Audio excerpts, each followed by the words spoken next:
Well, hi everybody, it's Beth here, and today we're making gnocchi. So these beautiful little potato and flour pillows, they're a pasta and they go with all sorts of different sauces. And there's a little bit of everything in this recipe. There's some boiling, some peeling, some rolling and kneading and cutting and simmering, all sorts of different things. And there's also a little bit of math. So let's get cooking. Fantastic. So today we're making gnocchi and we're going to go over our 5 safety tips at the beginning of the class, which are wash your hands, keep your hands away from your body, cough and sneeze into your elbow, speak nicely about food, and keep your utensils pointing downwards. Fantastic. Now, by this stage, you will have already got your potatoes and you've cooked them or steamed them or whatever you wanted to do with them. So that's going to make all the difference. Once you've done that, then we can get into the fun stuff. So today we're going to do a little bit of math, and so you will need a pen because I'm going to give you some math instructions, but we'll work it out together. And if you've got a set of scales, have you got a set of scales? Grab your set of scales because we will need to do this. So excellent. Great. Perfect. So Ella's got a scales there. Great. This is what I'm going to do. I'm going to read over the ingredients, read over the equipment, and then we're going to start getting into it. All right then. So the prep time says about an hour. Now that hour includes cooking your potatoes. So if you've already done that, that's at least half an hour of cooking potatoes. And the actual cook time once we've made our potatoes is only about 5 minutes. So it's really, really quick. Okay, so our ingredients. You will need some potatoes and you'll need Desiree potatoes. So Desiree potatoes are the pink ones. And the reason we have these ones is because they've got a lot more starch. And you'll need the starch. It's like when we make pasta, we need starchy flour. So that's why we're using Desiree potatoes. One of the students in our class asked me last week, why are we using Desiree potatoes? So that's the reason. You'll need some salt, you'll need some plain flour, and pretty much that's all you're going to need. Excellent. Now, in terms of equipment, you're going to need some measuring you'll need some measuring cups, but you'll need a set of scales, measuring scales, and you'll need some measuring spoons. If you've already cooked your potatoes, you've already used your saucepan. You'll need a cutting board. You'll need a metal fork like this guy here. You'll need a colander or a strainer at the end, but you've also got this little guy here. So this is a ricer, a potato ricer, and it's going to make your life so much easier. And I've popped it in the recipe already to show you what to buy, because otherwise trying to put mashed potato through a colander is the most boringest activity in the world. And like, we've had kids say, forget it, I'm not even going to do it, and give up and leave the class before, so which I completely understand. All right then, let's get into it. Now, the first 4 points you've already done. So you've already steamed your potatoes or boiled your potatoes or whatever you've got. So the next thing I want you to do is I want you to get, which I didn't say this, but I want you to get a nice big piece of aluminium foil. Pop it out. Pop it out on your board. A nice big piece of aluminium foil. Let me just spot my overhead camera so you guys can see what I've got here.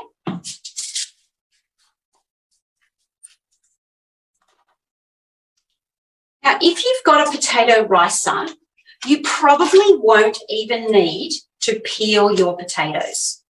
And I hear everyone say, yay, because what we're going to do is put half a potato, pointing the open side, putting that into your ricer. And then we're going to tuck this little guy in. Now, depending on how strong you are, you may need help doing this from someone else, but you may be okay. So what I've got here is I've squashed my beautiful potato out. You can see that it's out on the bench there, and there's just a little bit of skin. So I'm just going to use my fork and just pull the skin out. And then what we're going to do is just keep working through all of our potato until it's all riced. So you'll see there's like little worms coming out the bottom. That's totally what we want. And we just want to spread that potato out. What we're doing here by putting it on the alfoil is keeping it nice and cool. We're cooling it down quickly. So my potato is definitely steaming when I rice it, so it's still quite hot in the middle. So I'm just going to just keep ricing. I'm going to be a little bit cheeky and try to see if I can do 2 halves without pulling out the skin. It doesn't matter if you've got a little bit of discoloration from the skin on your potato. I've just got a little bit, but that's fine. So just keep working through. This is kind of fun. It's fun if we're doing the ricer.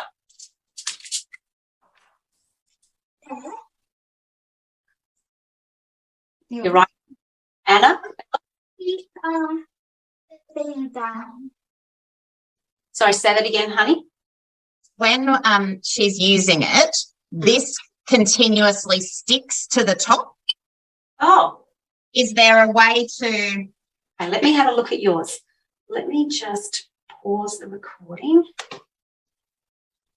All right then, so now what we've got is we've got all of our beautiful potato is out. It's been aired, it's cooled down a little bit. So now what we're going to do is we're going to do some measuring. So I'm going to explain the whole thing and then I'm going to walk you through it. So what we'll need to do is you'll probably need to fold up your aluminium foil a little bit.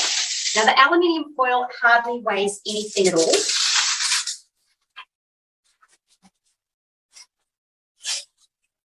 So I'm just going to sort of fold it over so it's in like a bit of a packet. Like that.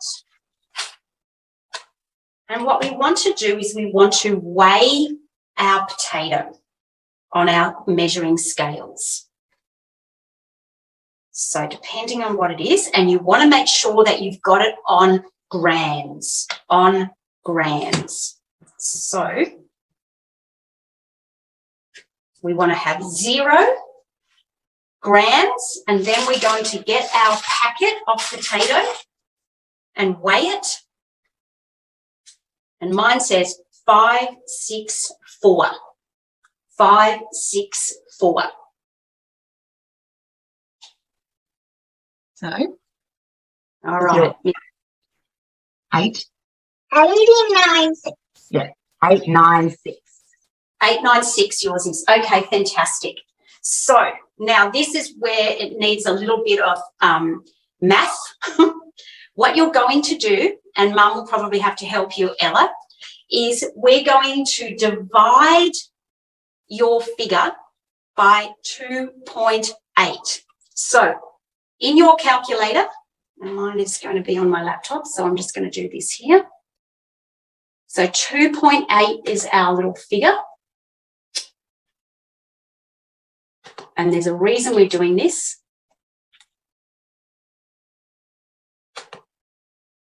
All right, so if yours is, can't remember what yours was, 867. So mine is, today's 564. And I'm going to divide it by 2.8. Press equal. Ella, what's your figure? Have you done that yet? 320. 320. Okay, great. So the next thing that we're going to, do you want to write that down? So the next thing that we're going to do is we're going to measure our flour. So your figure was 320. You're going to weigh out 320 grams of flour. 320 grams of flour. So the first thing that we're going to do is I've got my bowl here, and I'm going to put it onto my set of scales before I turn it on.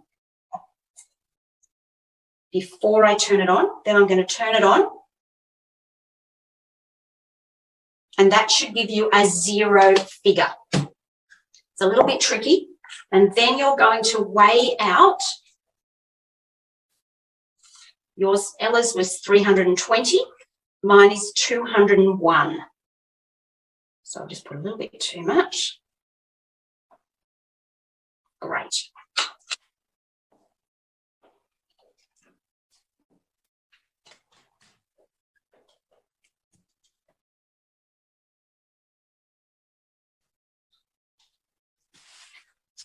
So I've got my 201 grams of flour.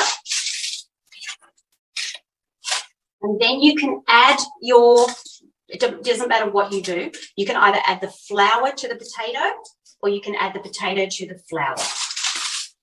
I'm going to do this.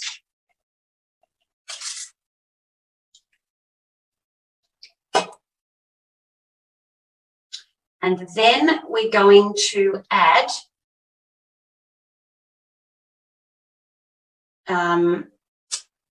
you'll need 8 grams. Yours was 800 grams. Okay, so you'll need 8 grams of salt. So what we're doing is we then divide our potato by 100.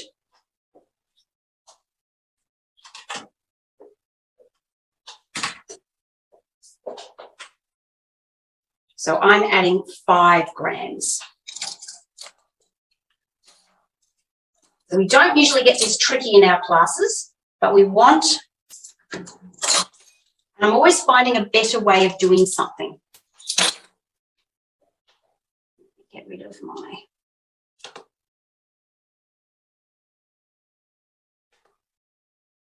excellent. So Ella's added 8 grams of salt, and I've added 5 grams of salt. Yeah. 8 grams is a lot of salt. A lot of salt. Yeah, does it look like a big pile of salt? Should it be about, it's grams, so it should be 8 grams. Is that about, you've got a lot of potato there. Yeah, okay. So it should be at least a tablespoon. Yeah, okay. Then it definitely is okay. Yep. To be bland. That's a great question, Ella. Great question. And then once you've added your flour and your salt, did I actually add my salt? Yes, I did. Then we're just going to very gently start tossing. Oops, you're on. It's gone off mute, guys. Excellent. We're going to start tossing our flour and our salt nice and gently. So just the fingertips, not the, don't sort of squish it together like that yet. We're getting all of our potato and starting to toss it. Get your hands right underneath. It's going to be a little bit messy, but we're going to very gently tossing it all together.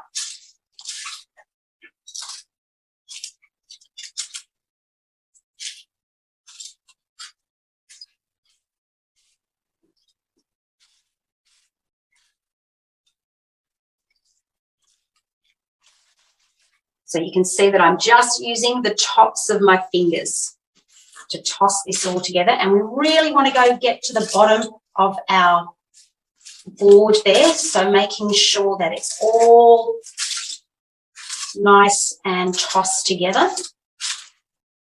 And mine is starting to look like breadcrumbs. Now the trick to gnocchi is not overworking it. So we're not putting it into a food processor. We're doing it all with our hands. Okay, and then Once it's kind of in these nice, you can see the breadcrumbs, then we're going to start pushing our dough together. So nice and gently, sort of pushing your dough together.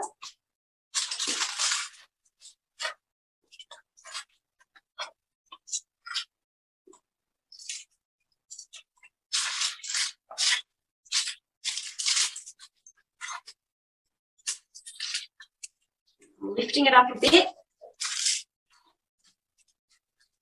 And so I've got these little extra bits. Beautiful.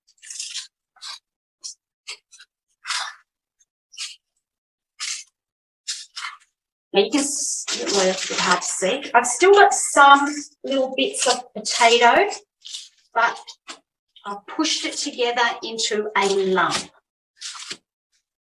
You can see that I've got like this big lump here. Great. Once it's there, great. Give me a thumbs up. Great job. Great job. Excellent. All right, so what I want you to do is, and we should have done this beforehand, is you're going to need a tray or a big plate. I suggest that you get like a tray, like this guy here, and you just want to sprinkle it with some extra flour.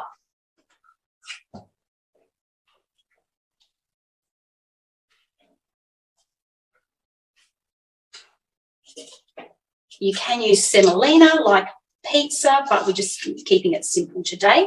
And I've got my tray here.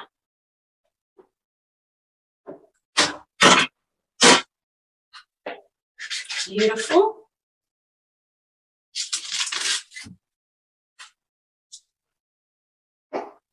Then I'm going to sprinkle my board.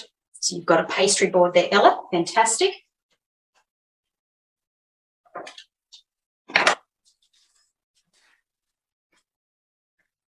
So we haven't overworked our dough yet.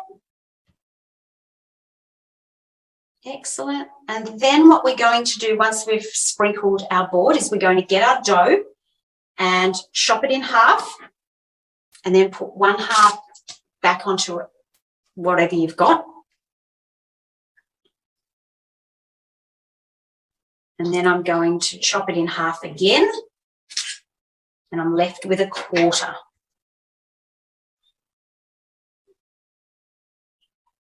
So chop it in half and then chop it in half again and you're left with a quarter.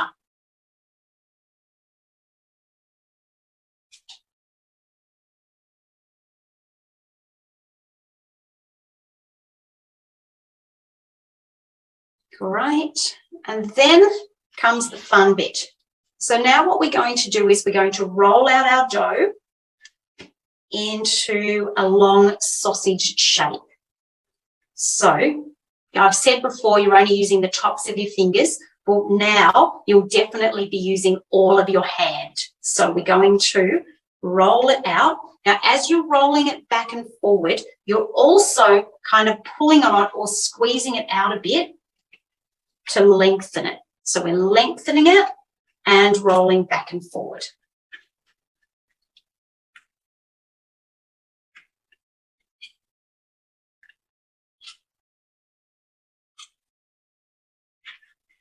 So you might need to sprinkle your board with a bit more flour if it starts to get sticky at all.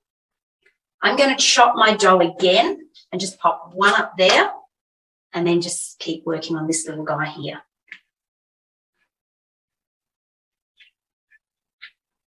And we want it to be even, but it does take a little bit of practice to get your length, get it nice and even. Sometimes you might get much more of a skinny side. You can sort of see mine is fatter here than there, but we'll just squeeze it out a bit and roll it out a bit. Perfect. So you just don't overwork it. because you'll end up with tough gnocchi. So just nice and gently rolling it out. You can sort of see that it's a little bit, maybe a bit thicker than my middle finger. We just don't want them to be too big. If they're too wide, then our gnocchi is not very nice. Great. Well done. Nice and gentle. Yep, nice and gentle. Just take your time. You can always squeeze this way, sort of squeezing it outwards, then giving it a little roll, squeezing it to get it beautiful. And that's it, just back and forward. Ella, doing really well. It does take a little bit of time to get, it's like any new skill, just takes some practice. Good girl, well done. All right, so before we start on the other ones, what we're going to do is start chopping up our little pillows. And what we can do is use the first one as our little sample shape so that we get the same size. I just move it along, give it a chop, move it along, give it a chop, and just keep doing that until we've finished.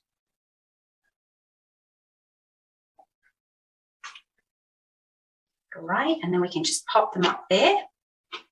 Then I'm going to do my other piece of dough.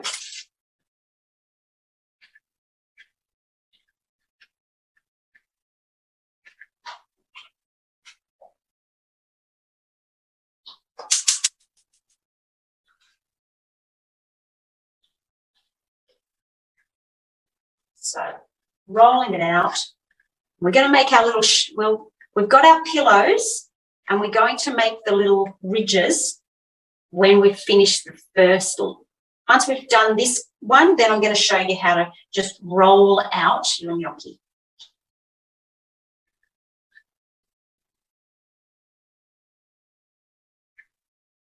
Great, well done, Ella, that's great.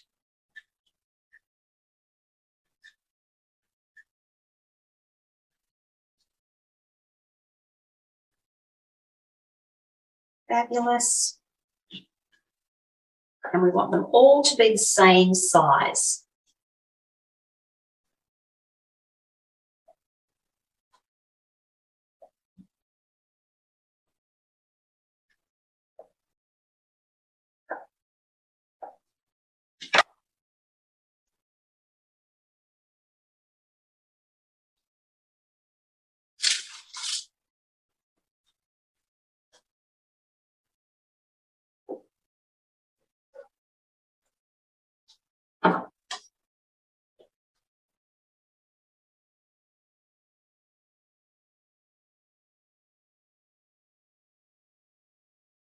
Great work.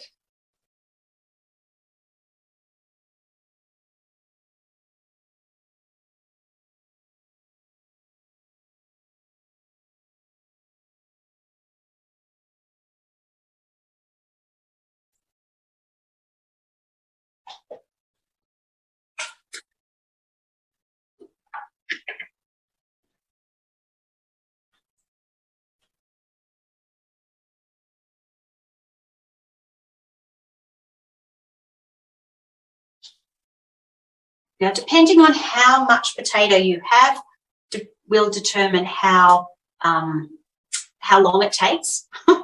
So what I'm going to do is I'm going to show you what you can do with your little gnocchi shapes. So what we want to do is we want to make sure that there is a ridge in our gnocchi, because that will help the sauce stay on the gnocchi. Otherwise, they'll be floating around. So the simplest way to do it is to just roll it down your fork and you end up with a little bit of a ridge. So you can sort of roll it down. You do want to do it fairly, so that there's a fairly decent indent. You can do it on the front or the back, depending on what you want to do. And then just pop it onto your tray. Now, what I did learn during the week is that you can also do it on your sushi mat. So you can sort of roll it from one side to the other and get a nice little ridge. I'll just lift it up to the camera so you can see a nice little ridge on your sushi, on your gnocchi. So you could almost just line them up on your mat if you had a mat. If you've got a proper little gnocchi, board, it's exactly the same thing. You're going to roll it down so that you end up with little ridges on your gnocchi. Yeah, oh, wow. Ella, that looks fantastic. All right, this is expertise. I'm not a super fan of the sushi mat, but they do look good. And you kind of want to get like almost like a little pillow shape with the ridges in it. And the ridges just help with keeping the sauce on. Now, they don't have to be perfect. So I'm just going to roll. I'm a bit of a fan of the fork, just that old-fashioned way, because I like how indented they get.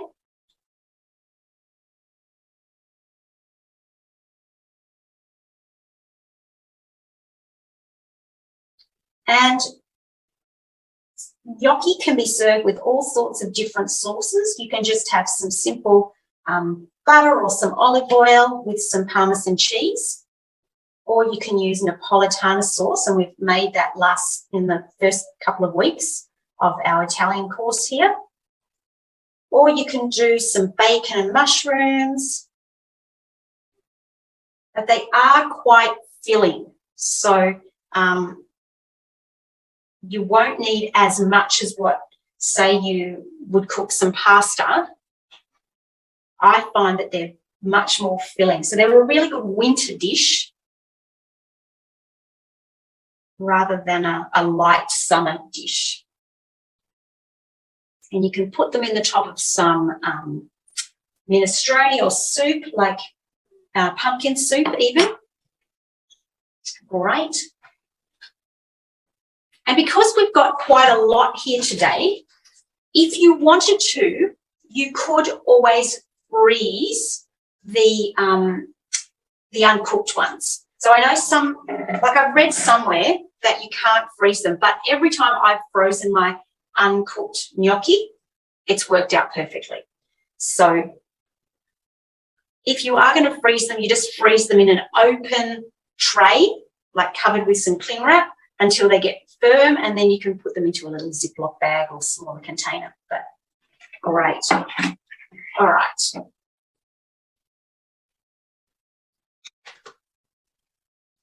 Yeah. All right, fantastic. So I've got our gnocchi that we've made here, and I've got a nice pan of boiling water that I'm going to bring to the boil. You can see I've got some steam, so I've already done that. But I've also got a tray here that I'm going to sprinkle with some olive oil, because we'll need to slightly rest the gnocchi before we do anything else with it. Otherwise, it will be a little bit bloody. So I've got a tray here with some olive oil, and I've got my slotted spoon ready to work. So you might need help in doing this.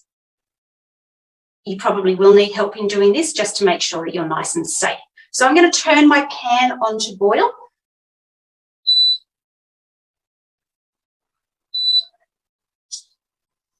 And we want it on a rolling boil. A rolling boil.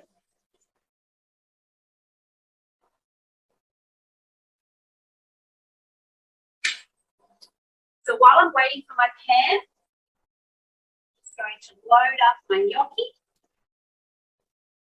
so that I'm not putting my hands anywhere near the boiling water.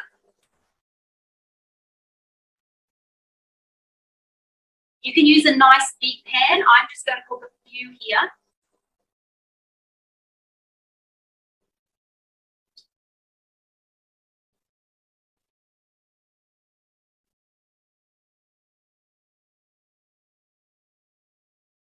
All right, so you can see it's on a rolling boil.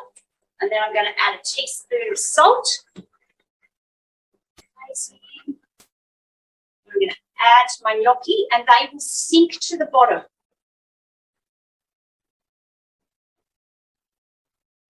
Sink to the bottom.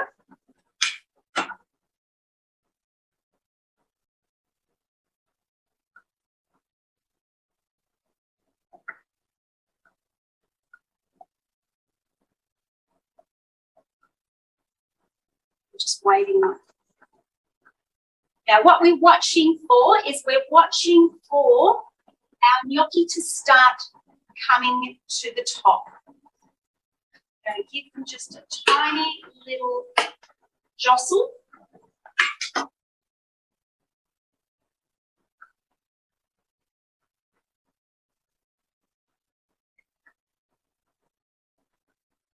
As soon as they rise to the top, we're going to put the timer on for 1 minute. Because we don't want to overcook them or they'll fall apart. All right, here they go. Oh, they've come to the boil, they've come to the top. So I'm going to put my timer on for whoops, a daisy. We don't want that.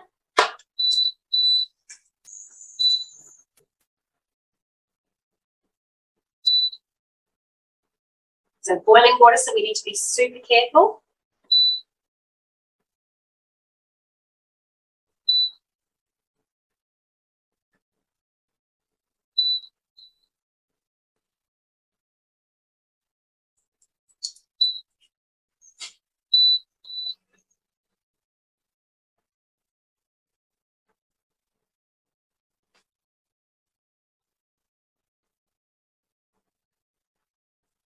All right.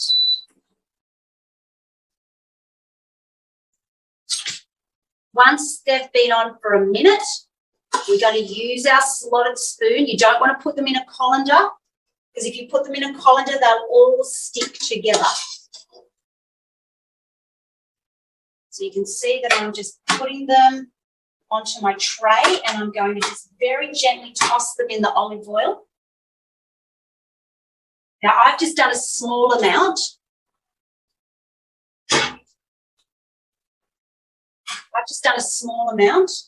But you will probably have a large amount. And we just want them to sit there for about 5 minutes. And this will, you know, when we cook chicken or we cook meat, we just need some resting time. Well, the same with these guys here. We just want them to rest for about 5 minutes and then they'll still be warm. And then you can serve them. If you're going to serve them just with some sauce, then you can add them to the sauce or put the sauce over the top. And this way, they'll stay together. They won't disintegrate. We don't want disintegrated gnocchi. And you can always fry the gnocchi up in some, a little bit of olive oil and get some nice little burnt bits on the bottom as well.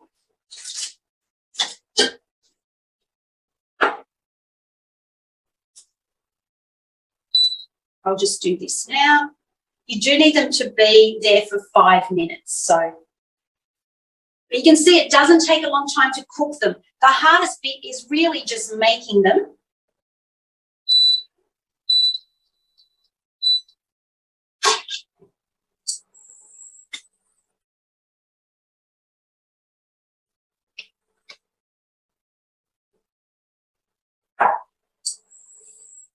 Beautiful. How are you going, Arella? You're getting pooped out. Great. So I'm just letting my gnocchi rest here. I'm heating up my olive oil because I'm just going to fry these up. You don't have to do this at all. You can just, once you've boiled them, if you want to just put them into some Napolitana sauce, you can do that. I just like to have them a little bit crispy.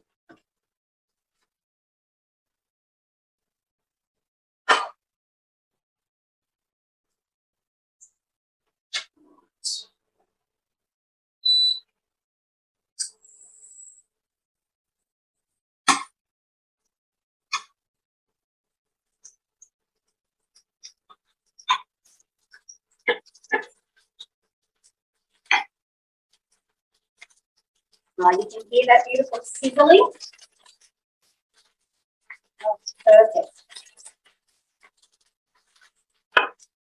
I just want them to get brown little bobbins.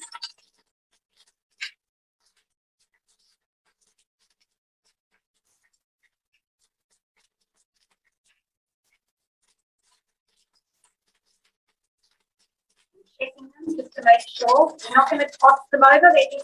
They're already cooked inside.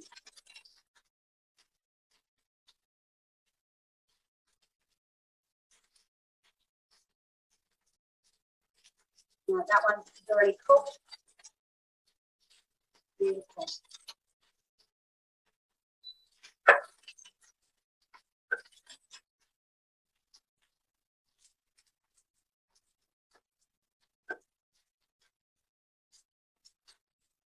Fabulous. So you can see that I've got this nice little sort of crispy bottom of my gnocchi.